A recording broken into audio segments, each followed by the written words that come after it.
Queridos estudiantes universitarios, hoy continuando con la clase de estática, vamos a desarrollar los conceptos de lo que es el momento de inercia, de fundamental importancia en la ingeniería estructural, ¿correcto? Entonces vamos a pasar a la pizarra para definir primeramente los conceptos generales y después definir algunas fórmulas de importancia. Bien, el momento de inercia I mide la rigidez de un elemento longitudinal a partir de su sección transversal. ¿Qué quiere decir eso? Rigidez es el contrario a flexibilidad, ¿no? Cuando un elemento es rígido, cuando tiene un momento de inercia elevado. Y cuando es flexible, cuando su momento de inercia es bajo. Entonces mide básicamente la rigidez de un elemento a través del momento de inercia. El momento de inercia de un área con respecto a un eje particular se define como la suma de los productos obtenidos de multiplicar cada elemento infinitesimal de ella por el cuadrado de la distancia al eje. Eso en términos de una ecuación sería: la inercia va a ser la sumatoria de los deltas áreas, de los deltas áreas por y al cuadrado. En términos de una integral, esta expresión sería la integral de y cuadrado diferencial a. Gráficamente, ¿qué significaría? Tenemos un sistema de referencia XY, un área cualquiera, tomamos un diferencial del área multiplicado por una altura h. Estamos tomando el momento de inercia de esta área respecto a un sistema de referencia. Nosotros nos damos cuenta que el diferencial a va a ser igual a diferencial x por diferencial y, es un infinitésimo, ¿cierto? Entonces vamos a evaluar ahora los momentos de inercia más comunes que se presentan en la sección, en los elementos estructurales. Estamos hablando de secciones de rigideces o momentos de inercia de la sección rectangular, que es la más común, que se presenta en vigas, que se presenta en losas, que se presenta en columnas, etcétera, etcétera. Entonces tenemos una sección transversal, tiene una base y tiene una altura. El eje centroidal, el centro de gravedad está cayendo en la mitad, en h sobre 2 y h sobre 2, menos h sobre 2 y más h sobre 2. Este es el eje centroidal, ¿correcto? Entonces vamos a tomar un infinitésimo de área. Este infinitésimo de área vamos a mantener b constante y vamos a hacer variar y. Entonces va a ser b, se mantiene constante por la diferencial de y, vendría a ser esta fajita de diferencial de área. Ese diferencial de área va a ser b diferencial y. Entrando en la ecuación para evaluar la inercia en el eje XX, la inercia en el eje X respecto al eje centroidal, me estoy refiriendo, va a ser y cuadrado por diferencial área. Entonces va a ser integrando de h sobre 2, de y cuadrado. Pero ¿qué vale de a? De a vale b diferencial y, ¿cierto? Reemplazando entonces y desarrollando la ecuación va a ser b y cuadrado diferencial y. Sacando fuera el integral porque es una constante, la base va a ser y cuadrado diferencial y. Integrando va a ser y cubo sobre 3. ¿Cierto?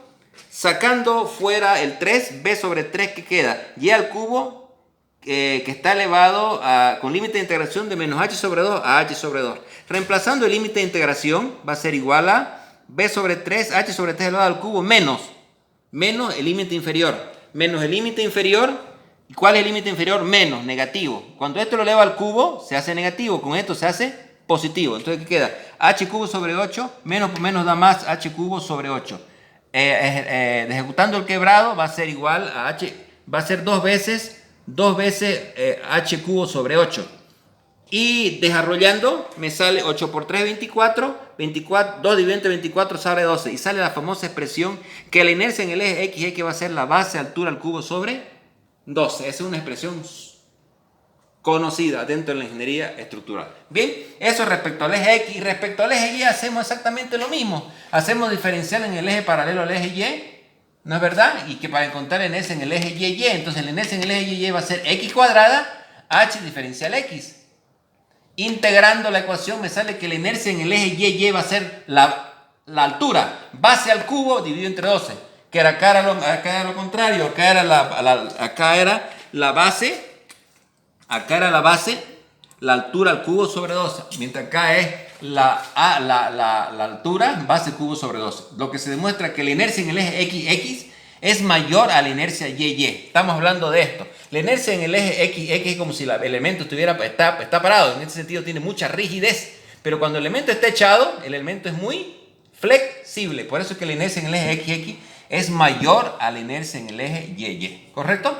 Ahora, a través de ahí hemos desarrollado los momentos de inercia respecto a los ejes centroidales, pero también podemos evaluar los momentos de inercia respecto a otros ejes Y a la manera de hacerlo es utilizando el teorema de los ejes paralelos, o también llamado el teorema de Steiner. ¿Qué quiere decir? Yo quiero evaluar el centro de gravedad de un eje que no sea respecto al eje centroidal, respecto a un eje XT acá, o un eje cualquiera. Se lo calculo con esta expresión de acá, que es el famoso teorema de Steiner o teorema de los ejes paralelos. Inercia total va a ser la sumatoria de las inercias en el eje centroidal más el área de la sección transversal que estamos hablando por la distancia al cuadrado del sistema de referencia al eje centroidal.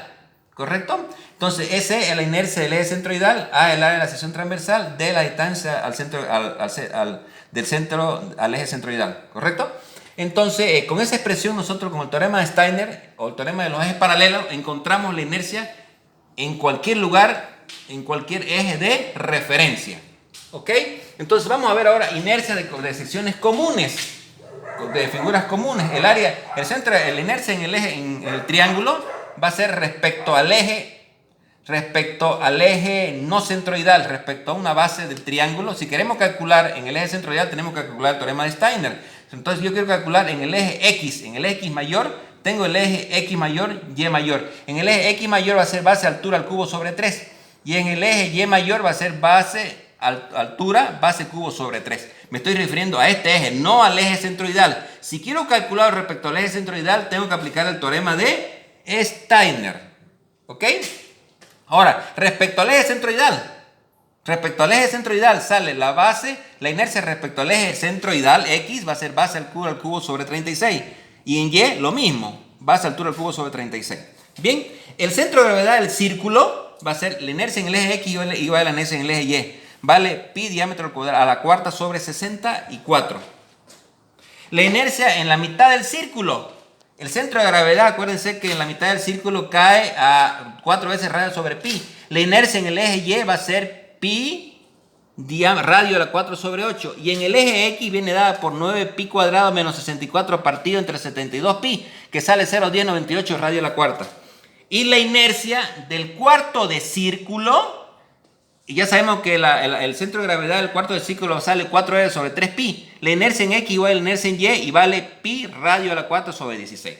¿Correcto? Son centros de inercia, son momentos de inercia de secciones comunes.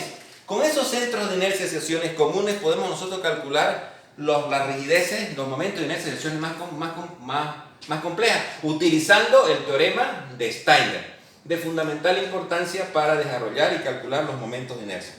¿Para qué nos interesa a nosotros evaluar los momentos de inercia? Porque queremos evaluar la rigidez de las secciones. La rigidez de una viga, la rigidez de una columna, la rigidez de una losa, la rigidez de una estructura cualquiera. Un papel importantísimo juega el concepto de rigidez y lógicamente el concepto de momento de inercia. Por ejemplo, si queremos evaluar cuánto deforma esta viga por efecto de la aplicación de una carga, cuánto se deforma, eso se llama flecha elástica. La flecha elástica es inversamente proporcional a la rigidez. Es inversamente proporcional al momento de inercia. Por eso es que para nosotros es de fundamental importancia evaluar los momentos de inercia. ¿Cómo lo hacemos? A través de la teoría que hemos visto ahorita y lógicamente el problema de Steiner o el problema de los ejes paralelos juega un papel de mucha importancia. Lo importante en este tema es entender la lógica, entender el concepto. No tanto el manejo matemático, sino entender la lógica. En la ingeniería estructural hay que entender la lógica, el concepto, que quede claro que uno lo entiende, el fenómeno, para poder lógicamente hacer uso de estas herramientas matemáticas ya de una manera práctica, ¿no es verdad? Entonces, entender es fundamental. ¿Qué se entiende por momento de inercia? ¿Qué mide el momento de inercia? La rigidez. ¿Cuándo el elemento es rígido? Fíjense que esta regla metálica yo la puedo doblar fácilmente en este sentido. ¿Por qué? Porque está echada, ¿no? Pero si yo la coloco así, quiero ver doblarla, en ese sentido tiene mucha rigidez porque su sección transversal es esa. Pero si tuviera así, la sección transversal es esa y en ese sentido tiene mucha flexibilidad. Eso es el momento de inercia. Listo, queridos jóvenes, muchísimas gracias por su atención.